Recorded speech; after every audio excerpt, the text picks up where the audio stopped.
Everything is personal right here. Everything is personal right here. Ladies and gentlemen, boys and girls, welcome to another episode of Everything is Personal. And today, my guest is Newton Zang. How you doing, man? Good, Len. Good to be here. I just want to say I love your show. Yeah. Thank you. Thank you. The first obstacle I got past was pronouncing your name. So I hope I got that right. And I usually ask people how to pronounce it, but I thought I got it. So You got it. thank you. I wanted to ask you, I'm curious about this. So when your father built, and I'm going to be all over the place because my ADD brain kicks in, but when your father built this badminton court for you, what did the act represent? What did like represent to you as a kid? Like, what was that act, that building the badminton court? How did that make you feel, and what did it represent for you at that time? Yeah, it was really interesting because I remember I was in middle school at the time. We just moved into the new house. We were like immigrant family from China, moved to Canada, settled in Toronto. And we didn't have a lot of finances. And so and I wanted to get better at badminton, but we couldn't afford a training. And so my dad was like, "Hey, let's be resourceful. Why don't we build a badminton court in the basement?" And at first I was like, "Wait, what do you mean?" Right? Because at the time I was really bad at badminton. So I think one thing is that like as a dad, like he saw the potential that I didn't know that I had. Um, and I think that speaks a lot into, yeah, just like, who he is as a dad. And he's taught me a lot about, being resourceful, being disciplined. Because he did that when I was losing like first round of tournaments and first round of the losers in the same tournament. Um, but he saw something there that I didn't see, um, and then that ended up giving me an opportunity to get better at badminton from there. So in doing that, and now being a founder, and being an adult, and hopefully maybe looking, having your own family, how does that show up in your life? Like you talked about resourcefulness, etc. But do you take that as a sort of a life lesson that you can implement for now going forward with your business and everything else that you stand for? For sure. I would say it shows that like you don't have to have everything together and you don't have to have everything figured out. Like I think a good business example is you don't have to be the biggest business to compete. You could be a small business and still beat out much bigger competitors if you're smart about it and be resourceful, right? So I think that was the big thing that carried me over to the business side. And even when like maybe we don't have as much finances or team members as other businesses, like still being able to compete with them and being smart there as well. And it also just instilled like a kind of like an underdog mentality too, in terms of like um, like you could still make things work even if the odds are not in your favor. And so I would say like something that I carried over from the badminton days. I still want to continue on this because I'm curious. I talk to a lot of athletes, and there's commonality. So the first thing is this training for 36 hours a week, and dealing with injuries, and the mental doubts that you have, and there's a certain thing that teaches you. So first part of the question is, going through all that and creating this discipline for yourself, how can you take that into everyday life, and what can you tell people about that? Like if they're a parent, or they're running a business, how does that show up in everyday life from doing that as a kid, 36 hours or whatever else, maybe even more? I think it definitely shaped a lot of who I was because I remember before sports, I was just like a regular teenager that loved playing video games at home, and I would play video games all day or watch TV all day, and Honestly, I was a pretty lazy kid. I didn't really do much. Um, and I remember my dad was like, "Hey, that's got to change, right?" And so I think it gave me a lot of like it taught me a lot of character traits that I didn't realize were important as an adult, but now as an adult looking back, um, like I carried a lot of things over. So for example, like on the discipline side, I woke up at 5 a.m. for more than 500 days, and that's just part of discipline. Like I'm used to waking up in the morning as an athlete, running, a couple of miles every day and training 6 hours a day. So 5 a.m. is nothing, right?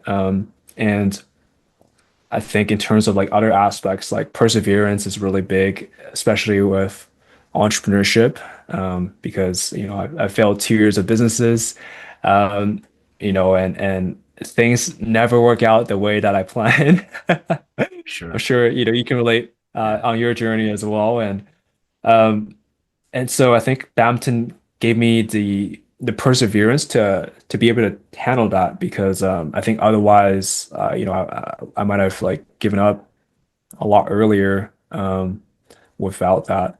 And personally for me, like my faith has also helped me with going through a lot of tough times as well, and giving me the strength to keep on going even when things don't make sense. So I think a lot of those things kind of growing up, I carried over as an adult into what I'm doing now.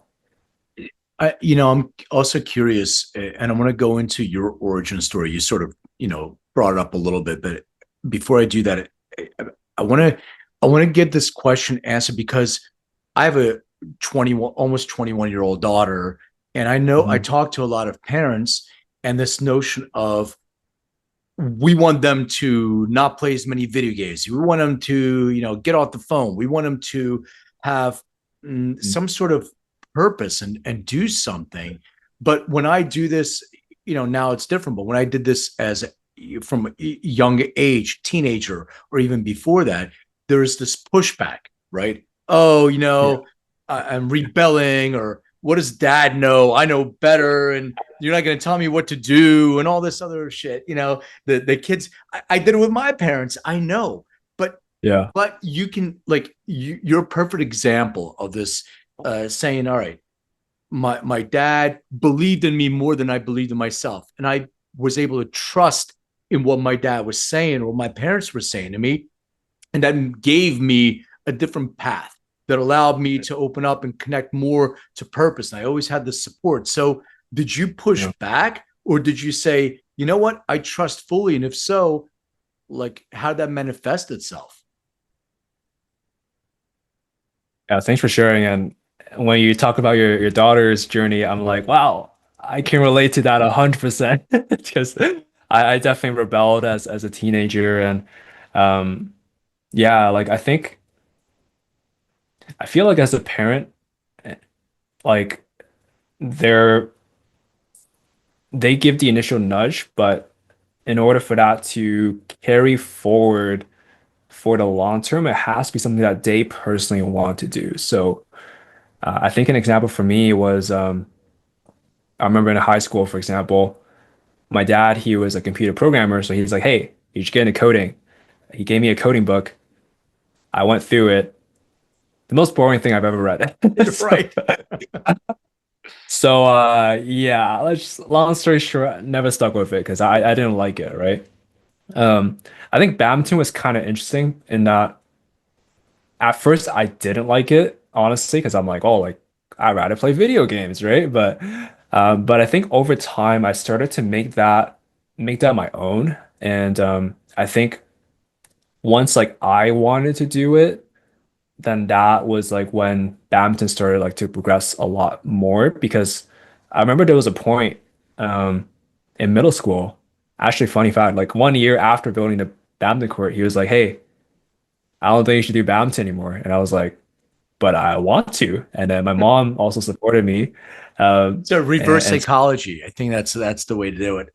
exactly. So we ended up pushing through and ended up getting some pretty good results in badminton because of that. But that's because like I wanted to do it by then. And so I remember in high school when I was first starting my first entrepreneur venture, which is like a federal nonprofit, and this was like grade in Canada we call it grade 11.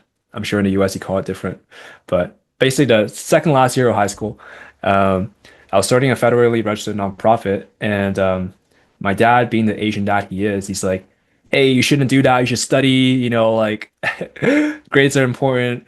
And I I rebelled. Uh, but I can see from his point in that, he just wants me to do well, and academics is important to him, especially from an Asian upbringing. Um, and I didn't have proof yet, right? So I actually ended up working on it secretly until I had proof to show him, and then that was when he became supportive. So I think like for your daughter, like I think parents can give that initial nudge, but it will only go far once it's something that they decide that they want to do. Um, because yeah, like my dad wanted me to do coding. I didn't like it, so didn't do it. But I wanted to do the nonprofit stuff, so I carried that forward, and it's still been running for 10 years now. So Amazing. I think shows the kind of contrast there, I guess. Yeah, I think what you're saying is sometimes it's okay to back off and let them. I don't want to go into that a little bit more, but before I jump into it, I want to go into your origin story. So, where did you grow up? Sure. So I was born in Shenzhen, China, which is around an hour from Hong Kong. It's also known as the hardware capital these days. They make a lot of hardware there. And when I was 7, my parents immigrated to Canada, so we moved everything to Canada here. Um, and I think growing up, as an immigrant family, we didn't have a lot of resources, and um, it was also a tough upbringing because when I was like in 2005, so I was around 7 years old at the time. My mom committed suicide, and so that was really tough on me personally. And my dad raised me as a single dad for a couple of years before he remarried, and I have my stepmom today. Um, and I would say one thing I'm thankful for that journey is that I'm thankful that I'm close to my stepmom. Because I think the biggest fear kind of going into like having a step parent is that they won't treat you the same because you're not their blood child. So I'm glad that my mom treats me uh, as if I'm her own child.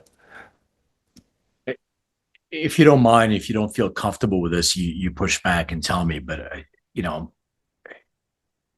so I'm an immigrant as well. I was born in Lithuania. I came to the U.S. when I was about 7, so very similar. Uh, it's an extremely stressful experience for the family to uproot everybody. My grandfather had a stroke in the first year that we were in America.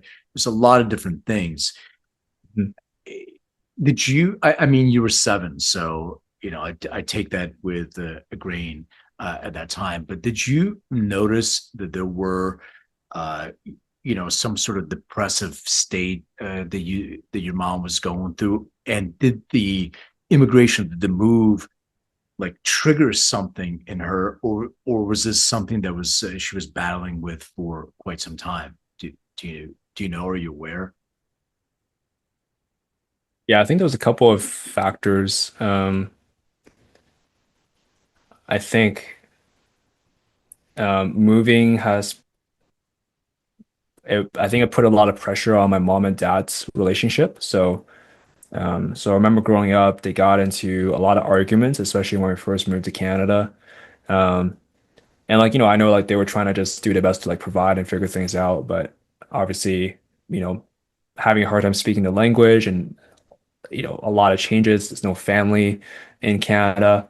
Um, I would say it probably did take a toll, just being in like a different environment because they used to, being in China where they have like 4 siblings and many cousins and a lot of relatives in the same city or within a close drive, right? So I think they lost a lot of that.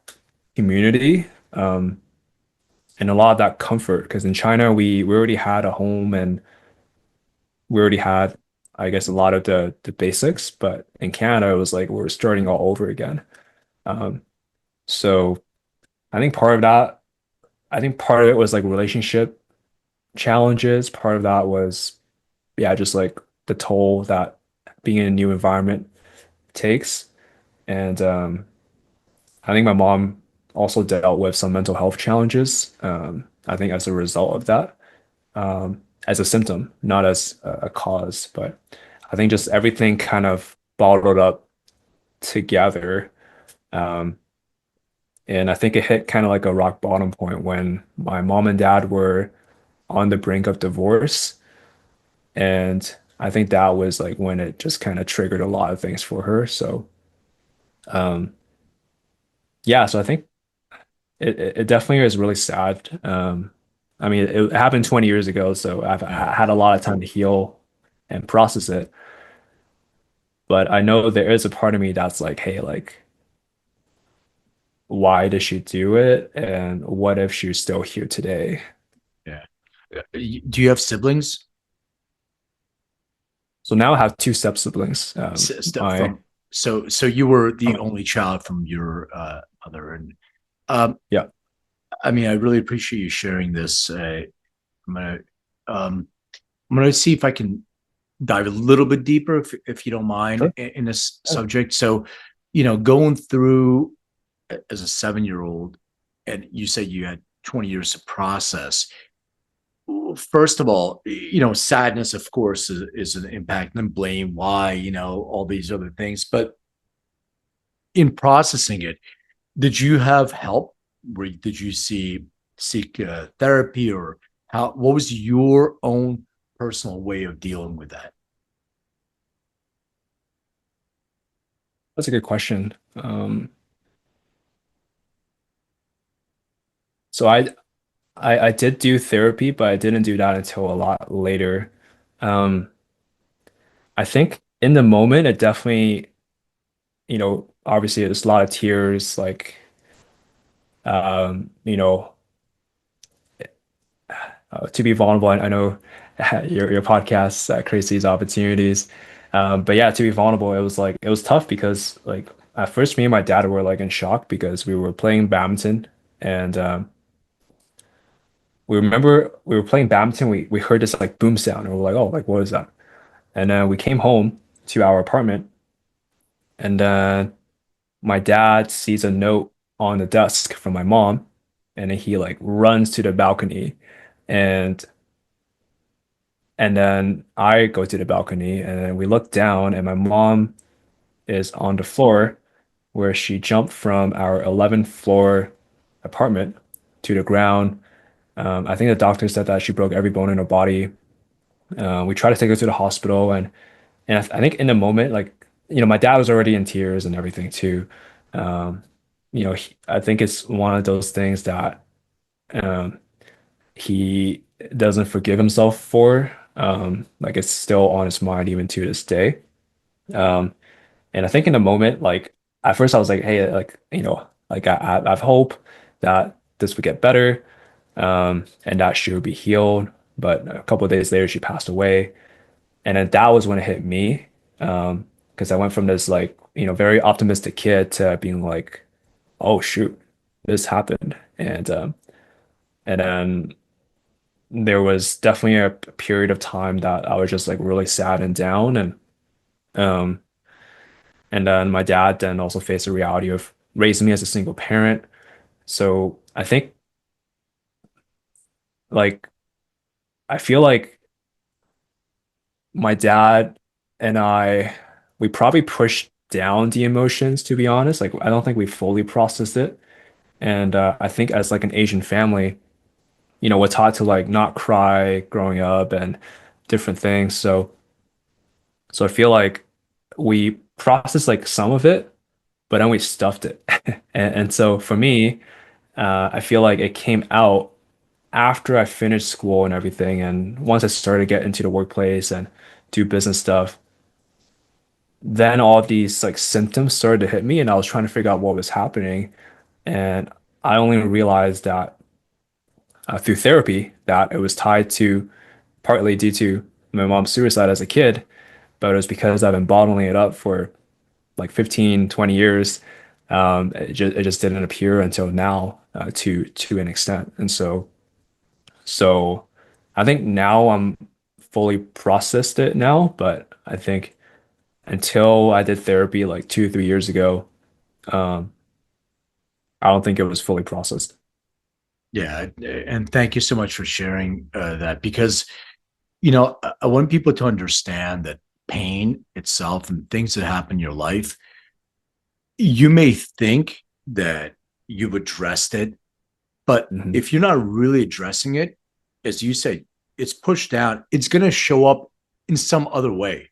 It's like I sort of equate it to, having these little holes in a dam, and you're putting your finger in one, and then it opens up in another place, Oh and yeah, you're trying to do an octopus version of trying to, have all the fingers in the dike, and it doesn't work because it's going to yeah, show up. And I deal with a lot of people that have all kinds of autoimmune conditions, pain, inflammation. And if you really, there's a certain mind body connection. I mean, there's definitely a mind body connection. There's a vagus nerves that runs your brain to your gut, and your gut right, speaking back to you, and all these other things. But if you're not addressing those things, they're going to show up one way or another. right. So, I'm glad you were able to get, some therapy for that.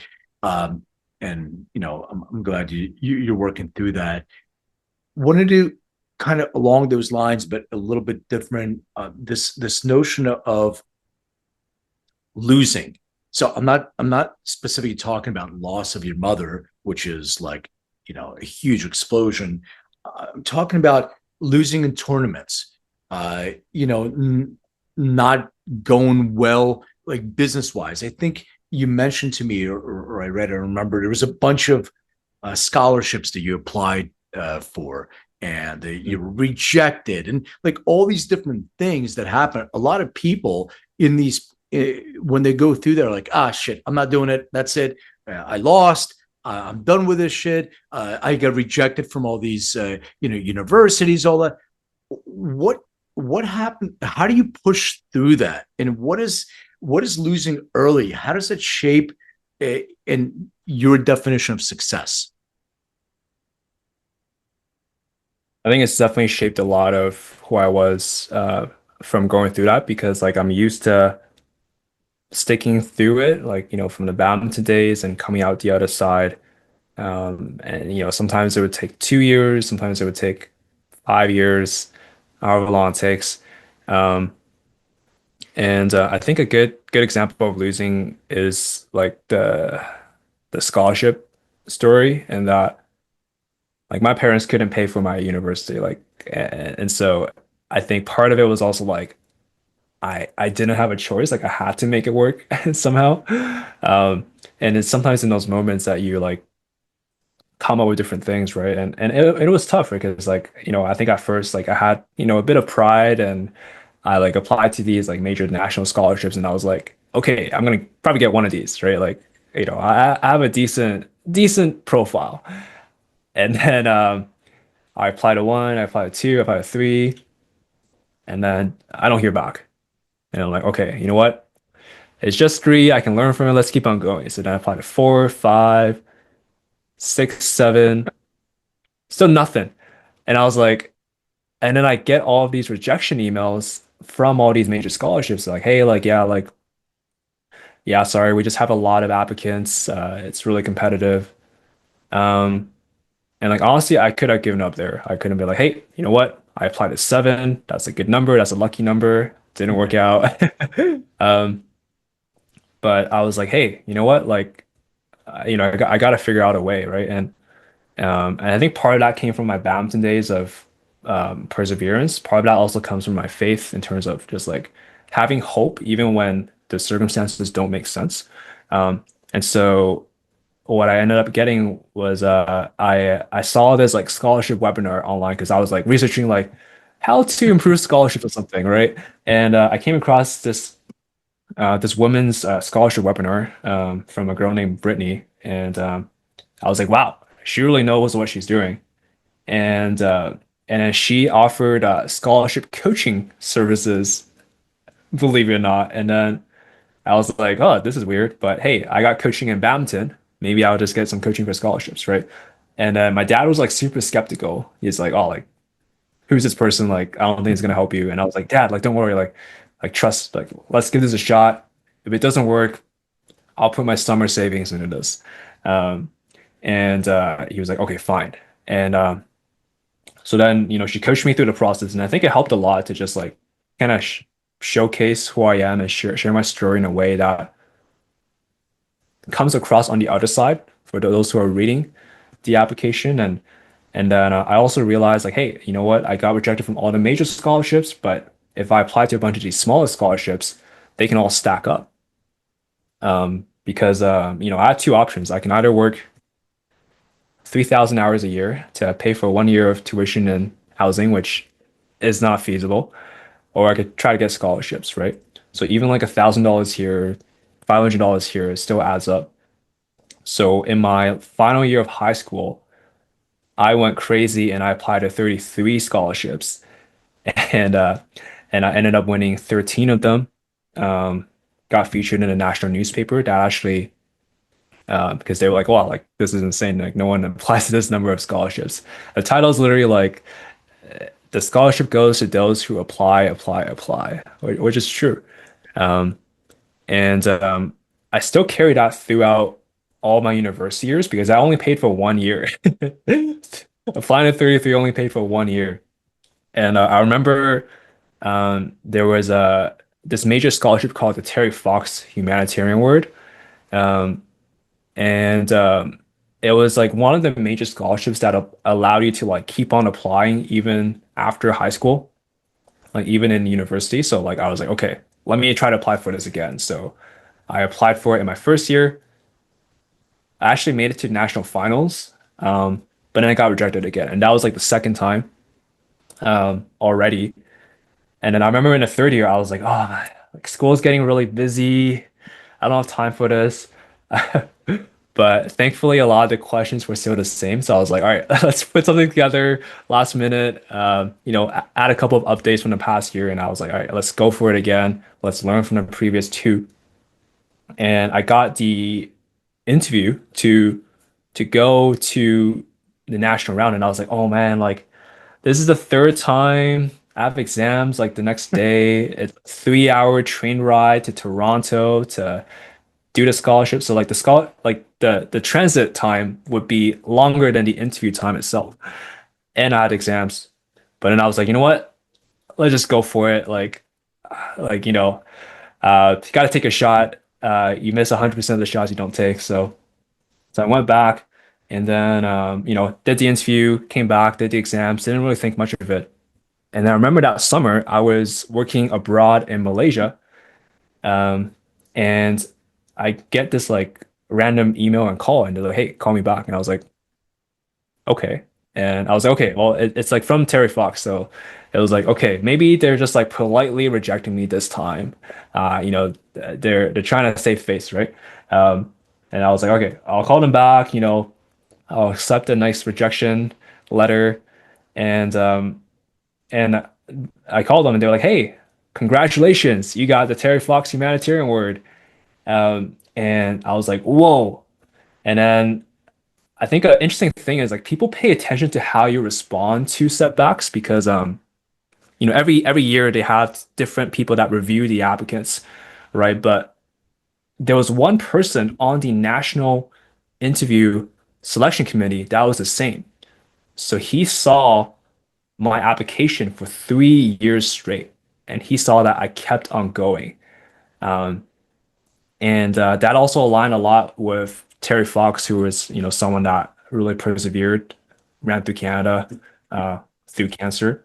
And so he was like, "Hey, I just want to let you know, obviously, congratulations, but also I've noticed how you've kept on going. And you also didn't stop the community things, even after you got rejected. And that speaks a lot. Like your action speaks a lot there. So that's why you're deserving a scholarship." And I was like, wow. And so I took that same mindset, kept on going, and yeah, thank God I ended up hustling my way to 20 scholarships to pay for all my university tuition and graduate debt free.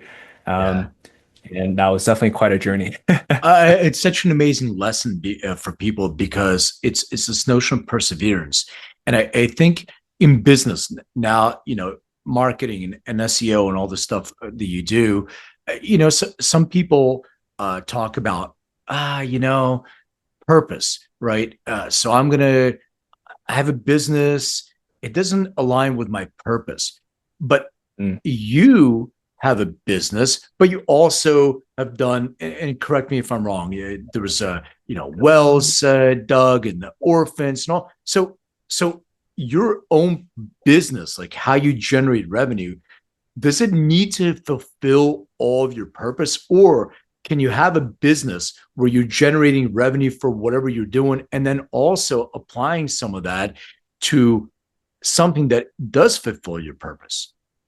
mm.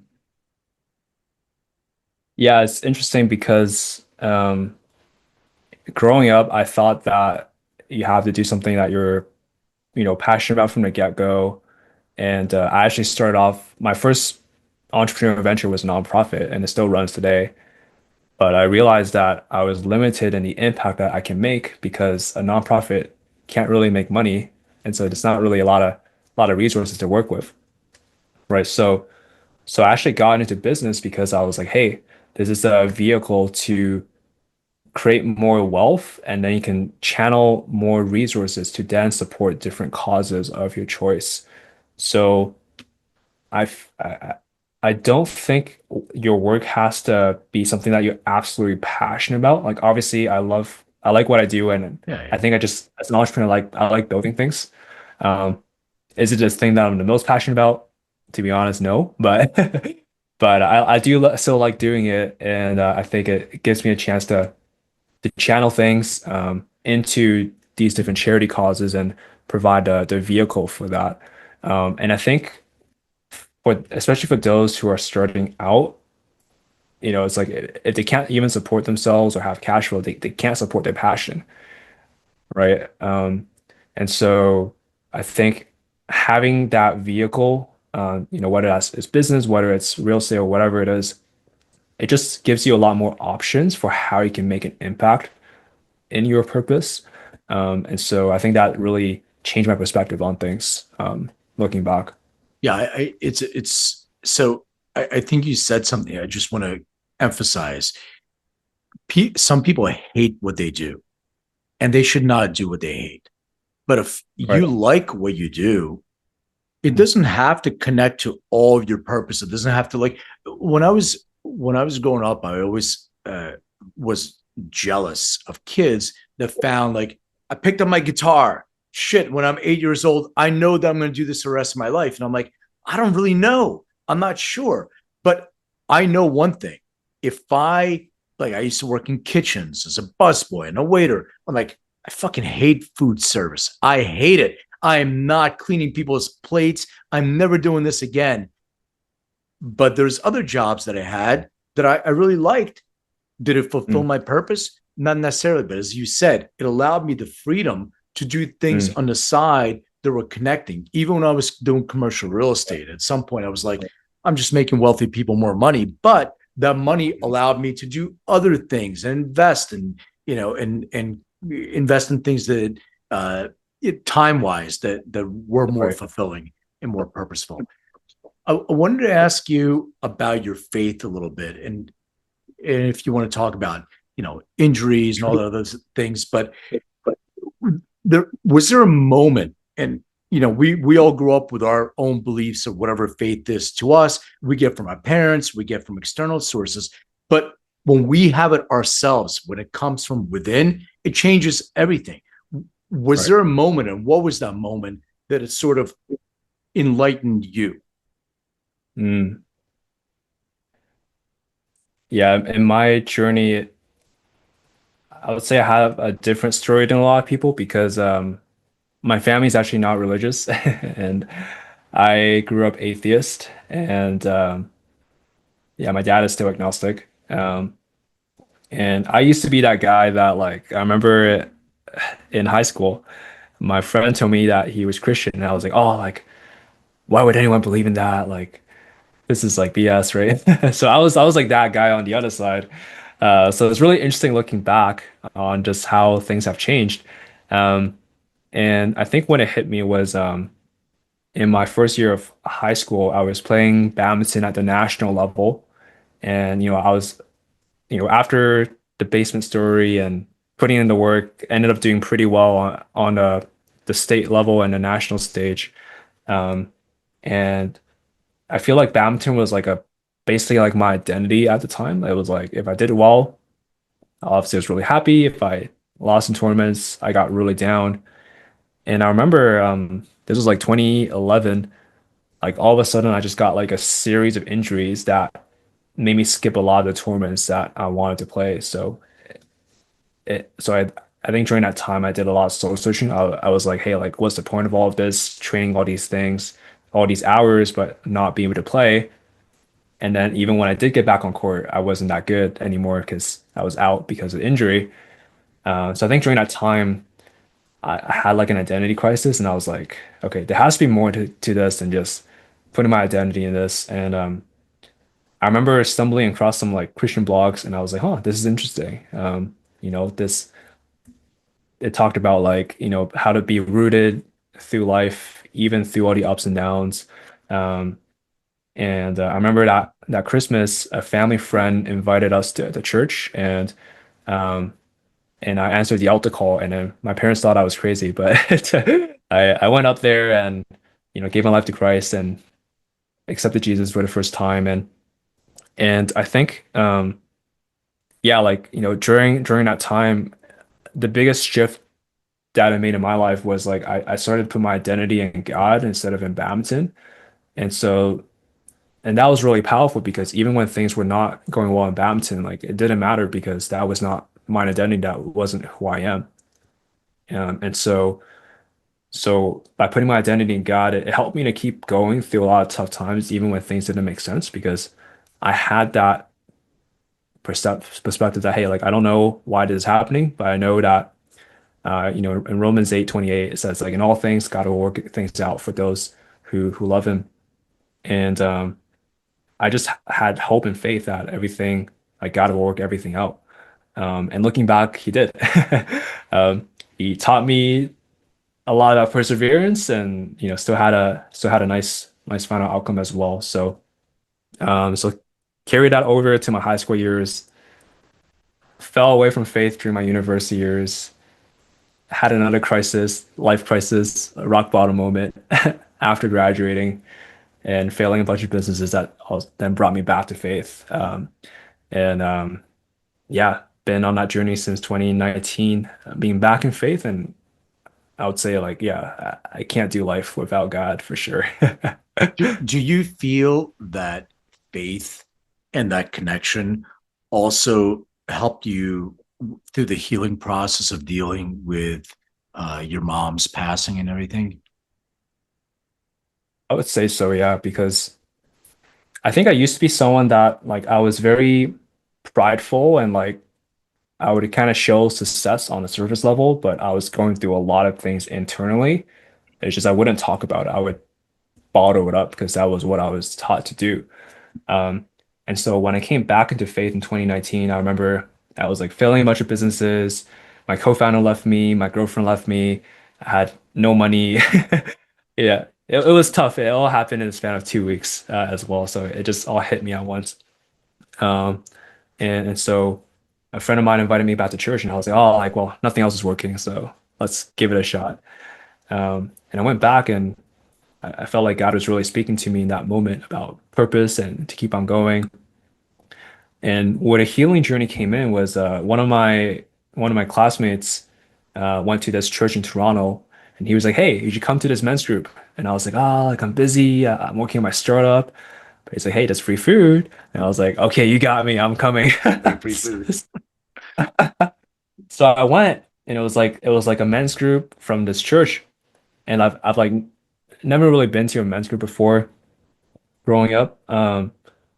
And you know, and then these guys would open up and be vulnerable, and they would talk about their like porn addictions and relationship struggles, and I was like, whoa, this is really different than what we're taught as guys to, just like, you know, like look like you got everything together kind of Bottle thing, up right? your emotions. Don't show vulnerability. Be a real man. Exactly. All that stuff. I got it. Yeah, yeah. So I think that was when my perspective started to change, and I started to share like things I was going through. I think it first started like, I wasn't really used to sharing and being vulnerable, so it was like, hey, first I would talk about like maybe the business stuff and not working, and then I would then talk about like the breakups, and then over time as I got comfortable with the guys, and that's when we started to go deep, and I shared like, my mom's suicide and um, struggles with my parents, trying to heal that relationship as well, right?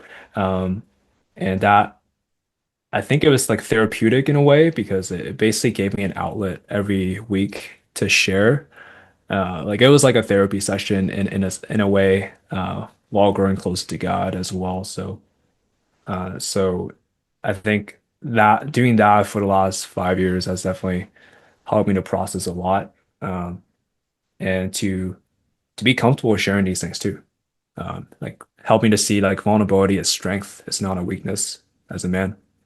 Yeah, and I think a sense of community is so important to have like-minded people in a Yeah. safe space. We lack that, and I think during COVID, it manifested itself like a hundredfold because people with the lack of connection and community, uh, felt isolated, insulated. There was a lot of people that didn't deal well in that situation, and Mhm. having that community in whether it's faith or general men's groups or women's groups or co-ed groups, whatever it is, we crave that sense of community. But you Absolutely. got to be careful. It has to be a safe space because some people Mm. are there Yeah. to be predators of people who are looking for a connection. So just Right. be aware. I wanted to ask you. So you went Yes. through this. You had these failures, and I don't think failure is a bad word. I think failure is great. Google incentivizes people to fail quickly. I'm a fan of the Philadelphia Eagles, the world Mhm. champions of Yeah. football in America. And one of the things they've always talked about is this notion of, well, Jalen Hurts, the quarterback. One of the things he talked about is he hates losing way more than loves winning.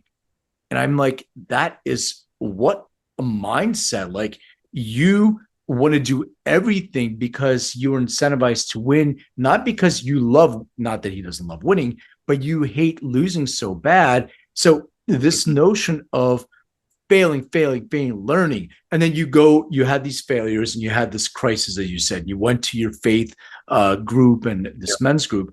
What how did that motivate you to start your next venture, your next journey after the other ones failed? Yeah. It's I think it's a failure only if you stop. And I think a lot of people stop too early. And after I answer this, we'd love to hear about your experiences on that as well. I'm sure you have great points to share there too.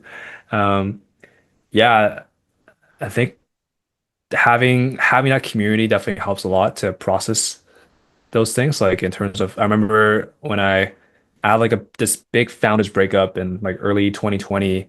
We like had to refund investors, and uh, yeah, we had to basically like, yeah, we had a team that was way too big for the stage that we were at too, and had to let go of everyone too. And I was like one of the hardest things that I've been through. And I think having that safe space to like fail and keep on going, like I think the first thing I feared was, oh, like what would my parents think? I felt like I let them down. They gave up everything to come to Canada for me. Um, but then they were like, hey, like yeah, like it's okay, learn from this, and not that, even those a couple words like that really reassured me. Um, my my men's group from my church would like some guys would reach out and they would be like, hey, like, do you want to chat about it? Help me to process it. So I think that helped me to like process the failure faster and then be able to move on to the next venture. And I think, I mean, from like a faith perspective too, it's like I remember it was like a mobile optometry business. We were like bringing mobile optometrists with like mobile eye equipment to offices to do eye exams. And we had the big founders breakup in January 2020. And at the time, I was like, okay, I don't know why this is happening, but I know there's a reason for it. And then 2 months later, COVID hit, and I was like, oh, I'm very glad I wasn't in this business model because no one goes to offices anymore during COVID, right? So so that then opened up the opportunity to do what I'm doing now with digital marketing because there was a much bigger demand for digital marketing during COVID because that's how businesses would can survive. So so I think yeah, like having that safe space and community, um, and seeing each failure as like a lesson to move forward and not stopping. And I think setting the expectation as well as it is going to be long and hard. Like there are going to be a lot of downs before the ups. Like having that frame of mind going in, that I think it kind of prepared me for things that I go through. And even now, there's different challenges that I go through in business as well. It's just at different levels and maybe different scales. But so I think that helped me a lot as well. And also love to hear your journey as well in terms of like you know from your side like how do you reframe I guess failure and how do you carry that into the next thing? I Yeah. just don't think of it as failure.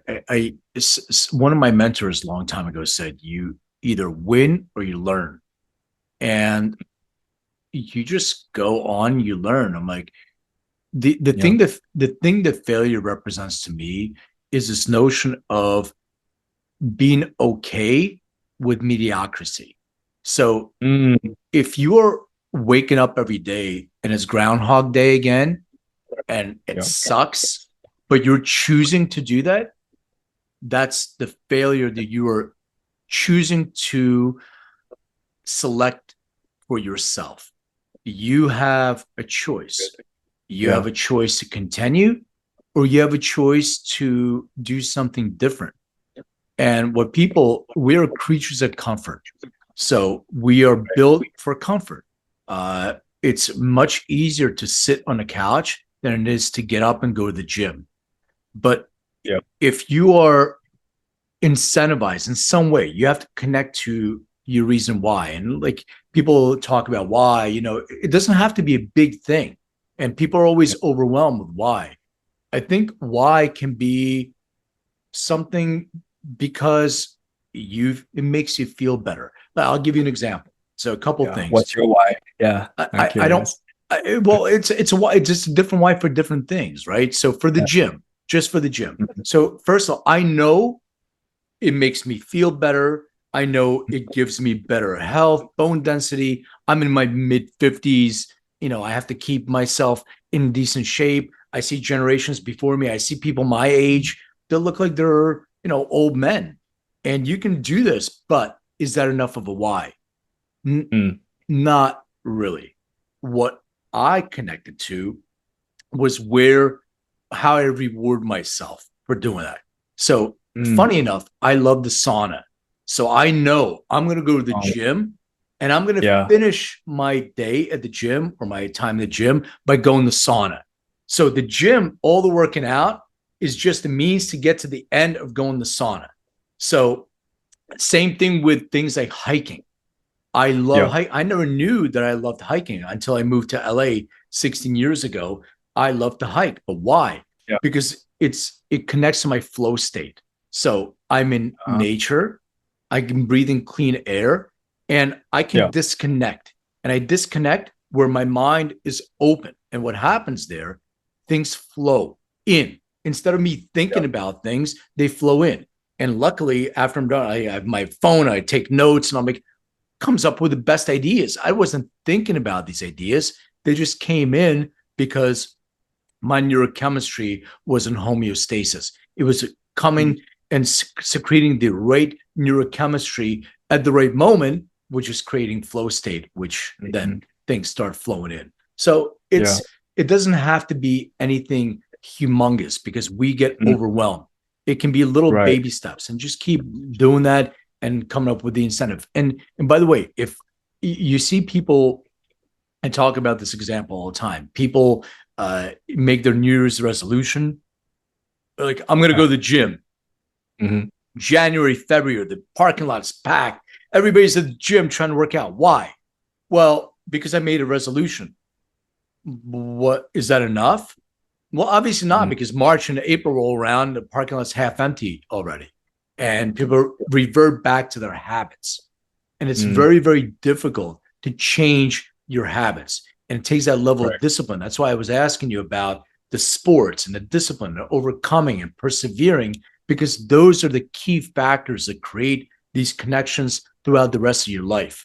When you're able to overcome and say, I'm going to do it anyway. Like my daughter was so scared of roller coasters. I remember the first time she was a kid, we went to Universal. She was literally shaking. And I told her, I said, it's okay. It's okay to be afraid. There's nothing wrong with it. Be scared. Do it anyway. And on the other end of it, you'll come out better. And then she was like, oh shit, this is great. Let's go again, kind of thing. So these are the life lessons that we have to, it doesn't have to be grand. It can be small. And the things, and you said it right, whether it's religion, whether it's whatever it is, having that faith in yourself, having that faith that this too shall pass, it'll be fine. It's not tomorrow's a better day. Sometimes you take 2 steps forward, 1 step back. It's okay. You're still 1 step ahead. So these are the things that you have to say to yourself. And if you don't have the willpower, and you don't have that thing that's inside of some of us, not everybody, then find that accountability partner. Can be your friend, can be a sibling, can be a coach, whatever that is. Find that person that keeps you accountable. One more example. I have a friend of mine who, I wanted to get in better shape, and I was doing yoga a lot before COVID. And it's like, so I paid for her gym membership. I said, you're gonna get in shape. I'm gonna make sure you. And it's like, she's not showing up. I said, hey, I'm gonna pick you up in 20 minutes. Be ready. So I'm your accountability partner. I'm gonna be downstairs waiting for you. Better come out. So it's not about me taking away your gym membership. No, about me keeping you accountable. And if you do it over time and it's making you feel good, you'll want to continue doing that. So those are some examples. I like that. Those are such great life lessons and golden nuggets. I like what you said about the accountability partner. I'm a big practitioner of that as well. And yeah, like what you said about the why, like you said, it doesn't have to be anything grand. I think that kind of makes people stuck to even start in some cases. But like you said, like it could be like a reward, it could be something small, and by combining that with discipline and accountability, it gets people to get through that and follow through. Yeah, it's okay, man. It's too many people hit a wall, bounce back, and sit, and they're like, you know what? I'm not gonna do this anymore. I hit the wall last time. I'm like, it's okay. I mean, there may be some weakness in the wall. If you check in other places, maybe you can break through it. Maybe you can go around it. Maybe you can go over it. So there's always a way to be able to persevere. It's having the desire, because, life is a gift, and it's short, relatively short. And you have a short time on earth, or to be able to make a contribution. So make that contribution, whatever that is. If you're a bus driver, be the fucking best bus driver that you can possibly be. Be personable, put a smile on your face, connect with other humans. We're a small community. There's a tremendous amount of division that's happening right now throughout the world, everywhere, wars and all these other things. And you're different than me. I'm different than you. I have a genetics company. I can tell Mhm. people that 99.9% of us are identical. It's a Mm. 0.1% that makes us different. So are we looking at Wow. 0.1%? Or are we looking at 99.9% that unites all of us as the human race? Right. And those are the Yeah. things that we have to start remembering when we're building relationships. Yeah. There's always more in common than the differences. Of course, of course, I didn't know that's actually incredible. for sure. Yeah. All right, so I'm gonna shift focus and away from myself, but thank you for allowing me the platform to share some of my stuff because I love talking about this kind of stuff, so I appreciate it. Yeah. I'm I gonna enjoyed hearing about it. So thanks for thank you. sharing. So I'm gonna shift focus and ask you the questions I ask all my guests. They're music related, as you already know because you've listened to the show. So if you remember, what was the first concert that you attended? Yeah, I definitely had to dig back into the memory lane to to find that. But I think my first concert was actually in Germany. It was at the, I'm probably not pronouncing this right. It was at the Alpha Harmony Hamburg. It was like it's like one of the tallest buildings in Hamburg, Germany. Um, and yeah, it was like a symphony orchestra concert. And I was like, wow, like they really set the standard pretty high. So Really cool. so that was my first concert. And my last concert was earlier this year. I went to uh, a concert from Elevation Worship. They're like a Christian worship band, known for the upbeat music as well. So that was a good experience back in Toronto Cool. earlier this year. Yeah. All right. So the next question, since you already beat me to the last concert you attended, next question is for next year, you can only listen to 5 albums. And but I'll preface, you don't have to remember the name of the album. Like this is Songs in the Key of Life, Stevie Wonder, but you can say a Stevie Wonder album just as an example. So what will be those 5 albums? I put some thought into this because I knew you were going to ask me this. Um, I would say, so the 5 albums that I would choose. So number one would be Up to Something by One House and Upper Room. It's like a Christian album. It has songs like I Fear No Evil and um, God You Up to Something. So I think that helps a lot to get through like, you know, tough times because I know that, God has something there. Um, so I'll say that's one. Number two would be No Chains by KB. Uh, it's a good album for, yeah, just like I think letting go of all the weights that like would hold me back. So I think for me, like sometimes I struggle with like negative thoughts or anxious thoughts. So it's just a good reminder to like let go of those chains, so that I could be free there. Um, Number three is Victory by DJ Khaled. DJ Yeah. Khaled. Another one. Another one. Another one. Yeah, exactly. Yeah, yeah.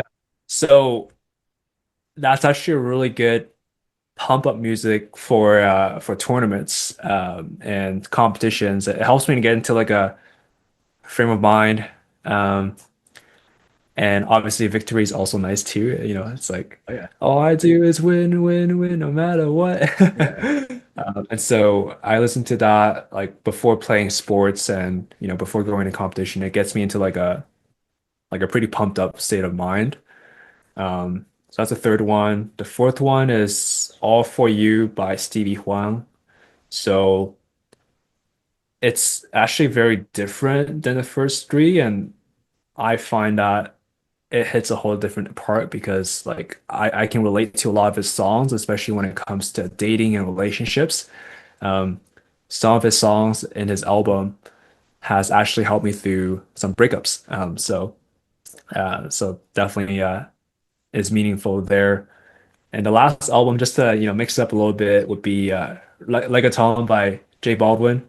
I learned about reggaeton music when I was doing my exchange in Germany, and my South American friends introduced me to reggaeton, and I was like, wow, what is this? This is awesome. And so I've been listening to it ever since. I'll be honest, it's all in Spanish, so I don't understand most of the lyrics, but it always makes me want to dance and I like the beats. So Yeah, those that's would be great. my five albums there. Um, yeah. Cool. So before I ask you the last question I ask all my guests, I'm just curious. The name Newton, right? So how did you get the name? And I'm sure it comes with some pressure. Yeah, that's an interesting question. It's so fun story about that is my dad named me Newton because he wanted me to be a scientist. And obviously that didn't happen. Nice. I went into business. So, um, and another funny story follow up to that is when my brother was born, I was like, Dad, please don't name him Isaac. That would be so weird. And So he did that, yeah. he's like, okay, I will name him Isaac. So he named him Edison. So now we have two scientist names in a family. So that's a little fun factor. That's great. But yeah, speaking of music, I know you love music. Obviously, I can see it from the wall as well. I'm curious, like, has a song ever gotten you through like a tough time? And if so, like, what would that song be? Yeah, I mean, lots of songs get me through tough times, but I really gravitate towards sad music sometimes. So even when I'm Sad music. sad, I'm not listening Yeah. to music that's going to make me happy. I'm listening to music that is emotionally vulnerable, that connects to my Mm, emotional state, allows me to get that out of me through music. So I'll give you an example. right. There's a band called Mad Season. The lead singer of that band is Lane Staley, who was the lead singer of a band called Alice in Chains. And he Mm, passed away as the grunge period band overdose. But there's a song called River of Deceit. If you listen, if you listen to lyrics and just Alice in Chains in general, but Mad Season, if you listen to lyrics, he was already deep into heroin and really on his way out. And the lyrics are so haunting. It mm, really connects, like bands like Portishead as well, but it really connects with mm, me at that level. And you would think that I want to listen to Jay Blavin and dance around and be hyped up, but it's not like that. It's that sad music because on the emotional level, it hits me and it relates mm. to me in that way. And I'm Right. like, it allows me to, yes, somebody else is going through this. I'm going through this. We have this connection, and now I can get past it. Or sometimes I'll listen to like Led Zeppelin, and that's fine as well too. Like that, yeah. It seems like, yeah, being able to like relate to it, and I think kind of makes you feel like you're not the only one going through it. Because yeah, they also are going through things as well. And It's yeah, sad, I man. actually I resonate with Everybody, that a lot. everybody's going through things. Everybody. So Yeah. when we meet people and we talk to them, and they're putting on a face behind that mask Mm, is something else they're going through. So having a sense of empathy when you're meeting people and when you're connecting with people is important because no matter yeah. how they show up in the world, no matter how much money they have, what they look like, what clothes they have, everybody has shit, you know, and they always Oh, yeah. bring their suitcase of shit and they leave it at the front door, and Mhm. sometimes you have to tell them get rid of it, or sometimes bring it in. It's okay. We'll unpack that shit too. I have my own. So, Yeah. Yeah. We all got our own suitcases that we exactly, bring in. exactly. Yeah. So I have one final question that I ask all my guests. So please describe what your room looked like growing up. Ooh, that's a good one. Uh, I would say until like grade eight, so right before high school, I slept in the living room because we couldn't afford a separate bedroom. Um, so it was like my bed, my desk, the TV was right there, the dining table was right next to it. I actually kind of liked it because like it felt like I had a lot of space, and then I can like watch TV and then take a nap right after, or eat a meal and take a nap. So that was like my living room setup, and then I like because sports was a big part of my identity as I started to do well in sports, whether it's badminton or running or different things, I started to like put medals on the walls, and it would kind of be like an identity thing, and like things that I'm proud of as well. So, and as I grew up, I started putting like motivational quotes. So like especially when I was deep into badminton, I had like a whole bunch of like motivational quotes like on the walls to like keep on going and not give up, and um, things like that as well. So yeah, and then I think I had a couple of books here and there, but not too much until kind of later on when I got more into business. Yeah. So, Newton, where can people get in touch with you? Where, whatever you want to share, feel free. Sure. So the best way will be on Instagram or LinkedIn. You could just search my first name and last name, Newton Zang. Thankfully, there's only one Newton Zang, so very Googleable. Um, and yeah, if it's like something business related, we have a marketing agency that helps businesses to get more customers organically without ads. So they could email me at newton@epropel.ca. I think a good way to remember that is like we help businesses to propel forward, but online. So that's why it's ePropel. Um, and we couldn't get a .com, so we got a .ca. So yeah, so that's my email, newton@epropel.ca. And yeah, I just want to say, really enjoyed this conversation. I think it definitely is really unique and different than what I'm used to. So yeah, thank you, Len, for being a great host. It's great to hear more about your journey as well. Appreciate it. And for my audience, thank you for listening. Don't forget to like, subscribe, share, all that good stuff. And the reviews, like, please keep them coming. First, they help me, stay relevant, but also learn. Anybody that's not, if it's not a 5-star review, it's fine too. Bring it all. So, and I thank you for buying my book, Making Cannabis Personal, on Amazon. Just a teaser. There's a new book coming soon, so look out for that. I'm not gonna let people know what it is yet, but it'll be a fun one for sure. So I really want to thank you again, Newton, for sharing, for being open and vulnerable, and like I call this podcast Everything is Personal, because I really want people to be open and having a safe space to share their personal journeys, not just to get it out of themselves, which this is not a therapy session, but I'm grateful for doing that. I want people to know they're not alone, and there is a breadcrumb trail. When you hit those obstacles, there's a way to overcome them, and there's light at the end. So I just want people to have that hope and faith. So thank you for sharing everything you did. So I appreciate it. Thank you. I love that, and thanks for creating a safe space to be able to share that. And yeah, keep on doing a great show. You're doing great, Len. I appreciate it.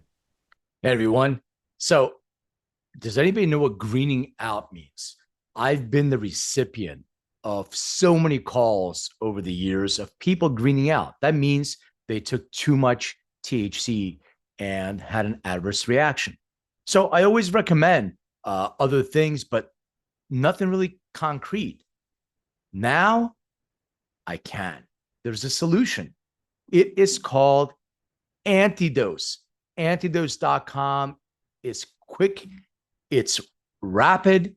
It works immediately, safe, and effective. So I love my props. If you are toasty or you are burnt, that's the difference. Now, I also love the 1 gummy, 2 gummy, 3 gummy floor. So just be aware, very narrow therapeutic window. You know exactly what you can take now if you've taken too much. Once again, it's Antidose at antidose.com. Get yours today. Hey everyone, thank you for watching and listening. And don't forget to hit the subscribe button, share this episode, and hit that bell. Like, comment, I so appreciate that. And check me out on social under Len May or Len May DNA. Find out more on LinkedIn or lenmaycoaching.com. And remember, everything is personal.